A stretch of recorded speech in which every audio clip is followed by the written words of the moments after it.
प्यारे बच्चों, आज हम संख्यात्मक अभियोगिता न्यूमेरिकल एबिलिटी में कुछ नया सीखेंगे।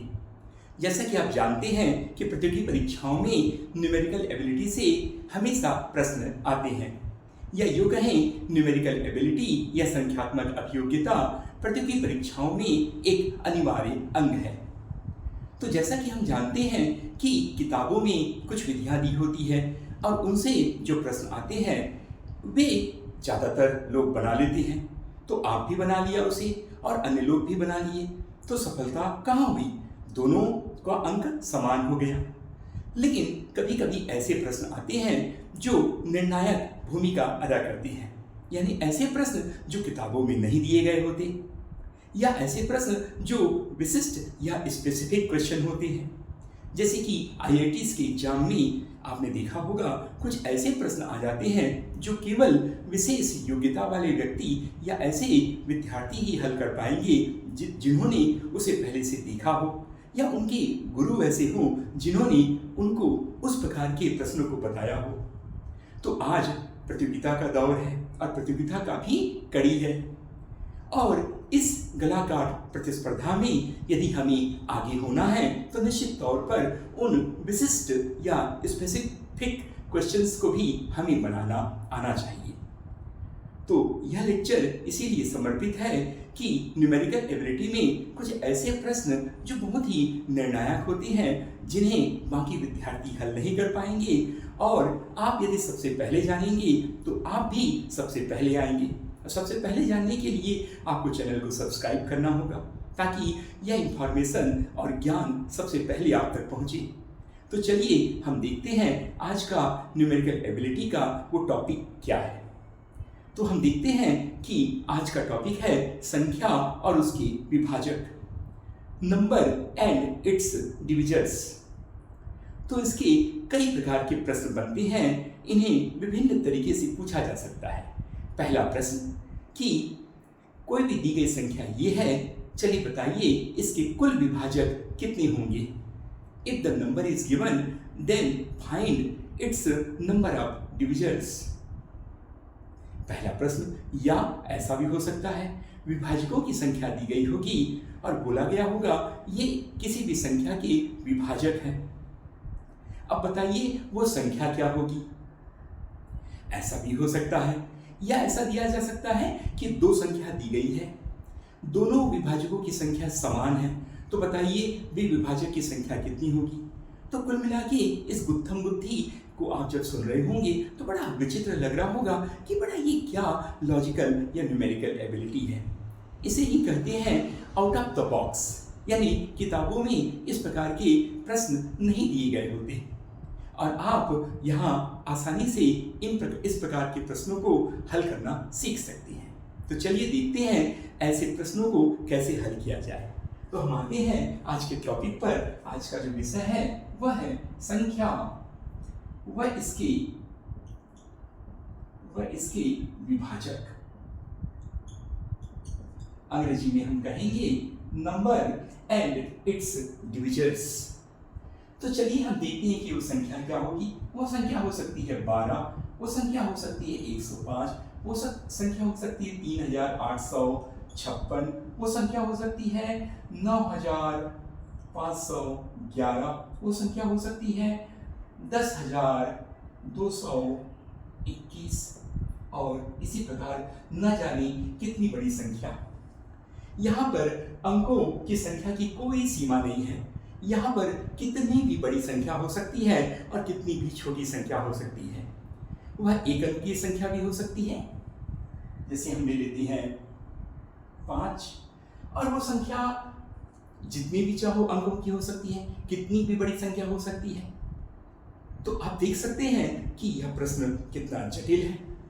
अब प्रश्न ये है कि मान लेते हैं कोई भी संख्या दी गई होगी, तो चलिए हम शुरू करते हैं एक सरल उदाहरण से ताकि आपको इसका कॉन्सेप्ट समझ आ जाए, आपको इसकी विधि भली भांति समझ आ जाए।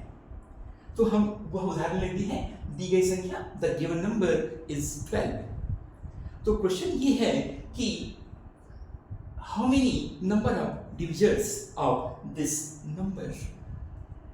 यानी कुल विभाजकों की संख्या कितनी होगी इस दिए गए नंबर 12 की। तो आपको बताना है कि 12 के कुल कितने विभाजक होंगे। ये चलिए बताइए 3856 के कुल कितने विभाजक होंगे।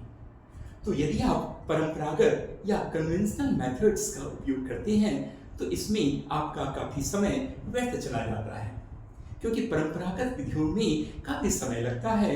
इसका मतलब ये है कि आप एक एक संख्या को उठाएंगे, उसको विभाजित करके देखेंगे, और मान लो संख्या काफ़ी बड़ी हो और इसमें काफ़ी समय लग गया। समय लगाने के बाद भी क्या गारंटी कि आपका उत्तर सही है। एक नंबर का भी इधर उधर हो गया तो आप सफलता से इधर उधर हो जाएंगे, आपकी मेरिट के अंकों में हेर फेर हो जाएगा, आपकी प्रावीण्य के स्थान में उस एक अंक का फर्क पड़ेगा और आप सफलता से काफ़ी दूर हो जाएंगे। तो ऐसा जोखिम क्यों उठाना। इसी को तो हम करते हैं तैयारी। तैयारी जीत की, तैयारी हार की नहीं होती, तो हमें करना है तैयारी जीत की। तो एक अंक भी बहुत निर्णायक होता है। जैसे अभी अभी देखा आपने आईआईटी का जो परिणाम आया है उसमें एक अंक से कोई AIR 1 हुआ और दूसरे को AIR 2 से संतोष करना पड़ा। मैं बात कर रहा हूँ IIT 2026 में शुभम कुमार जो कि 330 नंबर जिन्हें मिला है और वो AIR 1 है, और कबीर चिल्हर जो है उनको 329 नंबर मिला और वह AIR 2 है। इन एक नंबर से देखिए प्रावीण्य स्थान में कितना फर्क पड़ जाता है। और आप देखे होंगे कुछ ऐसे ही निर्णायक प्रश्न होते हैं जो विशिष्ट योग्यता के व्यक्ति होते हैं या जिनकी गुरु विशिष्ट योग्यता के होते हैं, उन्हें पहले से ही बता दिए होती हैं, उनकी तैयारी होती है और वह विशिष्ट प्रश्न को जब परीक्षा में आता है तो वह आसानी से हल हो जाता है। लेकिन सामान्य लोगों को लगता है यार ये प्रश्न तो पाठ्यक्रम में है नहीं, सिलेबस में है ही नहीं, हम इसे कैसे हल करें। तो वही out of the box decision, वही out of the box training आपके लिए निर्णायक होती है। तो लेट मी स्टार्ट, हम चलिए शुरू करते हैं कि इसके कुल कितने विभाजक होंगे। तो परंपरागत तरीकों से आप बताइए इसका उत्तर क्या होगा। आप इसका तो बता देंगे, इसका बताइए, इसका बताइए, और चलिए बड़ी संख्या देता हूं। पर हमारा जो यह विधि है इससे आपको कभी गलती नहीं होगी, एग्जैक्ट उत्तर आएगा, एक्यूरेट उत्तर आएगा, स्पीड और एक्यूरेसी दोनों आपको यहाँ मिलेगी। तो चलिए हम देखते हैं कि यह कैसे निकाला जाता है। जैसा कि हम जानते हैं कि कोई भी संख्या, जैसे ये 12 है, कोई भी संख्या अभाज्य संख्याओं के गुणन के रूप में अभिव्यक्त की जा सकती है। Any number is expressed in terms of multiplication of prime numbers. आप जानते हैं कि अभाज्य संख्याओं के गुणन करने के बाद ही हमें यह संख्या मिलती है। अभाज्य संख्या यानी प्राइम नंबर जो स्वयं और एक से विभाजित होती है और किसी से विभाजित नहीं होते। तो चलिए हम इसे सरलता से समझते हैं। 12 को हम 2 से विभाजित करेंगे तो ये आ गया 6, फिर 2 से करेंगे तो ये आ गया 3, फिर 3 से करेंगे तो ये आया 1। तो हम 12 को लिख सकते हैं अभाज्य संख्या या अभाज्य संख्या के घातांकों के गुणन के रूप में। तो ये अभाज्य संख्या 2 की घात 2 गुणा 3, ये 3 है तो 3 की घात कितनी हो गई, 1 हो गई। तो आप देखिए कि 12 को हम लिख सकते हैं 2 की घात 2 गुणा 3 की घात 1। तो मतलब हर नंबर को या किसी भी संख्या को हम अभाज्य संख्याओं के गुणन के रूप में लिखते हैं। यानी जो दी गई संख्या होती है, कोई भी दी गई संख्या होती है, वो हमेशा अभाज्य संख्याओं का गुणनफल होती है, product of the prime numbers. तो अब हम देखते हैं कि हमारा उत्तर क्या है। तो हमें करना कुछ नहीं है, हमें इस घातांक को उठाना है, हमें इस अभाज्य संख्याओं को छोड़कर केवल घातांकों पर ध्यान देना है। और बड़े आसानी से हम क्या करेंगे, इसमें 1 जोड़ देते हैं, 2 में 1 जोड़ देंगे तो कितना हो जाएगा, 3 हो गया, और 1 में 1 जोड़ देंगे तो कितना हो गया, 2 हो गया, और इन दोनों को गुणा कर देंगे तो 3 दूनी 6 हो गया। सरलता से लिख देते हैं, ये 2 को मैंने उठाया, 2 धन 1 कर दिया, गुणा इस 1 को उठाया, 1 धन 1 कर दिया, परिणाम कितना आया, 2 धन 1 3 गुणा 1 धन 1 2, 3 दूनी 6। यानी इसका उत्तर है कि 12 के कुल 6 विभाजक होंगे। There are total number of 6 divisions of the given number 12। तो आपने देखा कि इस 12 के कुल 6 विभाजक हैं। अब बताइए कि ये उत्तर सही है या नहीं। इसका ऐसा भी प्रश्न हो सकता है, यदि किसी संख्या के कुल 6 विभाजक निम्न हैं, तो बताइए वह संख्या क्या होगी। If the divisors of any number are the following, then what will be the number?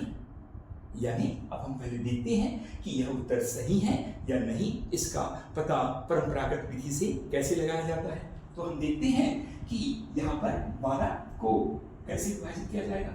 12 को 1 से हम भाग दे सकते हैं। जब हम विभाजक की संख्या निकालते हैं तो हम देखते हैं कि वह 1 से भी होगा और स्वयं से भी होगा। यानी यहाँ पर 1 भी शामिल होता है और 12 भी सम्मिलित होता है। 1 भी और स्वयं वो खुद नंबर भी। हम देखते हैं कि इसे 2 से भी विभाजित किया जा सकता है। हम देखते हैं कि इसे 3 से भी विभाजित किया जा सकता है। हम जानते हैं 4 is also a divisor of 12। हम जानते हैं कि इसे हम 6 से भी भाग दे सकते हैं। तो आप देख सकते हैं यहाँ पर कुल संख्या कितनी हो गई, 3 और 3 6, ये 6। अतः इस संख्या 12 के कुल विभाजक 6 होंगे और वो विभाजक 1 2 3 4 6 व 12 होंगे। और यदि किसी संख्या के विभाजक 1 2 3 4 6 व 12 है तो वह संख्या क्या होगी, वह संख्या 12 होगी। 105 नहीं होगी, 5 नहीं होगी। तो आपने देखा कि एक ही सिद्धांत से कुल कितने प्रश्न बन रहे हैं और सभी आपस में जुड़े हुए हैं और कितना रोचक है। तो हमने देखा कि इसके कुल 6 विभाजक होंगे। हमने यहाँ पहले से ही पता लगा लिया। हो सकता है कि यहाँ पर जब आप ऐसा निकालते हैं तो आपका काफ़ी समय व्यर्थ होता है और उस समय को आप अपनी असफलता से भी जोड़ के देखिए। यदि आपने टाइम वेस्ट किया तो रिजल्ट भी फेलियर आया।